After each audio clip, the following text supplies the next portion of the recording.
Nextbot, a word that's become synonymous with Garry's Mod.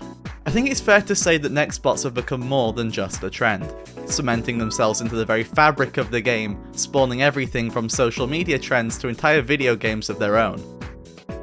They may not be as sickeningly popular as they were circa 2022 at the height of the movement, but with videos still raking in millions of views and PNG still dominating the Gmod workshop, it's fair to say that the Nextbot epidemic hasn't exactly died off.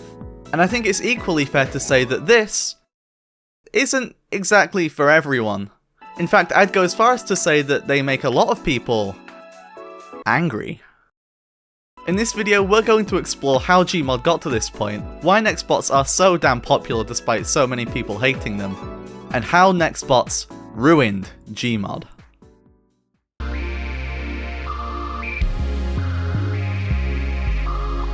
At this point in time, I'm sure most people are aware of the lore, but for the uninitiated, what is a Nextbot? At its core, a Nextbot is just an NPC taking advantage of a nav mesh, rather than a node graph like a regular NPC. Essentially, while an NPC on a node graph would be stuck following a predefined route, a nav mesh automatically calculates the walkable area within a map, and gives the NPC the freedom to move around within all that space as it pleases, generally to follow the player. Overall, this gives Nextbots the appearance of actively thinking, with freedom to react to a player's actions in real time, rather than just following preset instructions regardless of what the player is doing. Back when the internet looked like this, Valve were busy making Half-Life 2.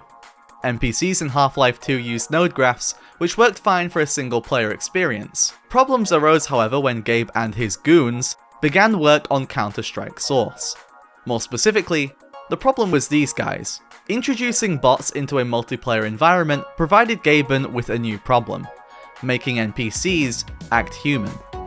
Unsurprisingly, traditional bots couldn't exactly be mistaken for other players, and so Valve set out to develop a new type of bot: a Nextbot. I'm gonna guard bombsite B. Now that's all well and good, but you don't see Counter-Strike bots chasing your favorite YouTube shorter around liminal space horror maps.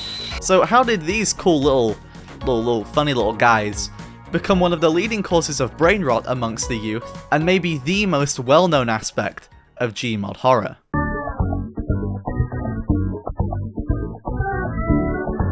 As it turns out, at the same time CS Source was being released, a certain Garry Newman was working on the latest version of his very own Half-Life 2 mod, Garry's Mod. Now Gmod is many things, but one thing Gmod is not is a horror game. Stop screaming! Stop! Despite this, since its inception, players have been using the intrinsically eerie Half-Life atmosphere to create horror-oriented content. Whether it's maps, game modes, or entire alternate realities, Gmod and horror have always been intertwined. In fact, you can trace Gmod Horror all the way back to SP Nightmare House. I was 2 years old when that came out, holy shit. But as far back as you can find Gmod Horror, you can also find Gmod Nextbot Horror. Early examples of Nextbots in Gmod Horror, such as the perfectly harmless companion cube mod or friendly gnome NPC, were massively popular in the game's early days, and honestly it kinda makes sense why. A video game NPC that, at the time, should have been walking around the same route over and over again, moving on its own, making decisions, reacting to your every move, and ultimately with the sole goal of killing you, is something straight out of an early 2000s sci-fi horror movie. That said, these early Nextbots were a far cry from the 2D PNGs we associate with the word today. Not only were they actually pretty creative, they were a completely new and unique concept to the community. Unfortunately though, that did not last long. You literally fucking sound like wah wah wah wah wah wah wah wah wah wah. The seed sown by the earliest Nextbot horror content really was just that.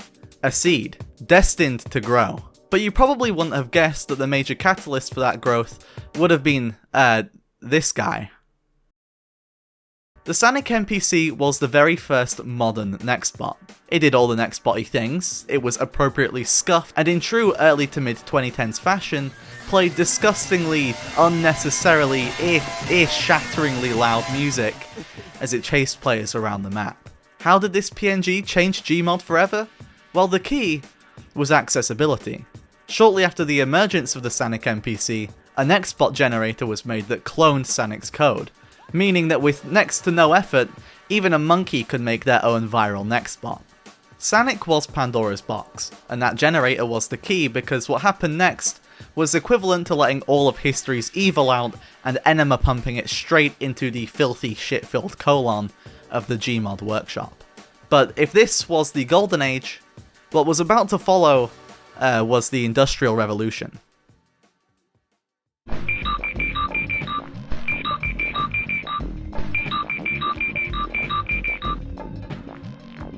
At this point, the long oversaturation of Nextbots had long been grating on the Gmod community, who had seen a culture-rich game that they grew up with turn into a cesspit aimed at appeasing kids.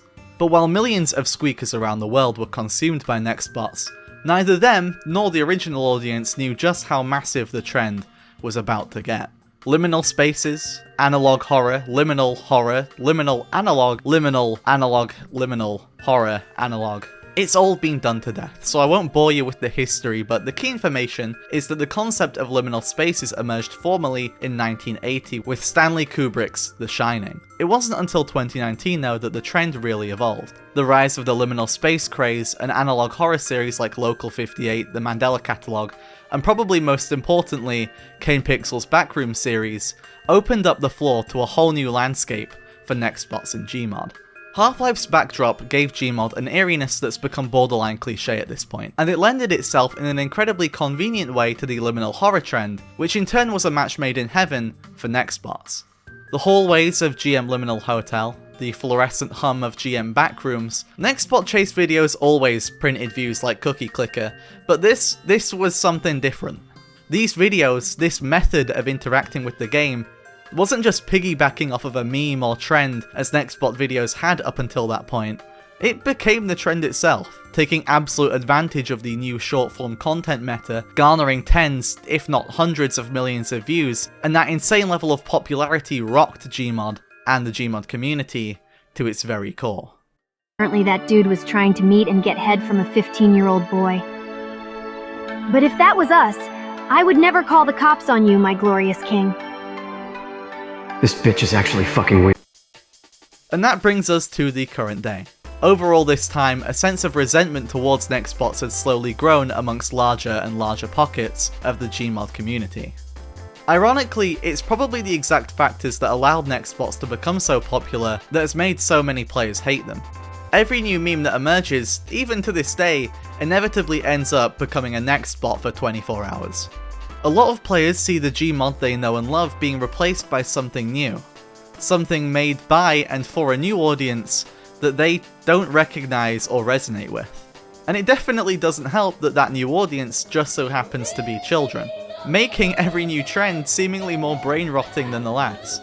And honestly, I'd be lying to say that I didn't find it pretty sad to see that Gmod's history, a lot of the things that people grew up with, seem to be forgotten, while the game gains more popularity than it's ever had. Most new Gmod players would understandably only ever know Gmod as a place for this new content, but at the end of the day, you can't really fault them for it. But is this really ruining Gmod? While there's obviously very valid criticisms of Nextbots, not least of which the oversaturation, every trend, kid-oriented or not, has been met with the same opposition by parts of the community who can't stand to see the game changing over time. But the sheer enduring popularity of Nextbot-based content, not even exclusive to Gmod at this point, surely justifies its own existence. Ultimately, the game is a sandbox. If nothing else, Gmod's purpose is to allow players to create any scenario their imagination conjures, regardless of whether it's something as childish and boring as Nextbots, roleplay, or anything else.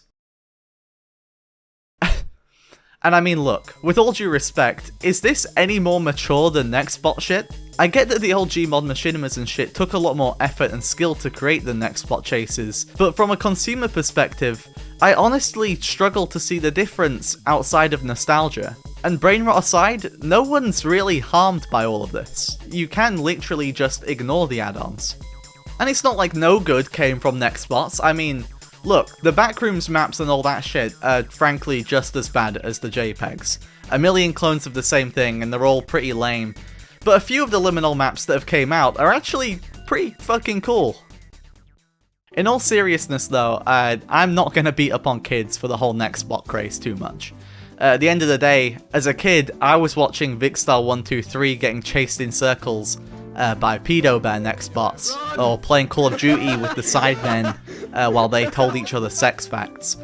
If kids today want to watch their YouTubers get chased in circles by loud PNGs while pretending to be scared, then honestly, I can't fault them for it. That said, the trend is shit. I'm sorry, it's fucking shit, man. I can't look at this and be like, yeah, no, this is great. I just want to sit and watch my favorite YouTube shorter run around in circles while a shitty loud black circle chases him. Like, come on, bro. If I'm sitting and watching something for 8 hours a day, it better be r/goon. So to answer the question, did Nextbots ruin Gmod?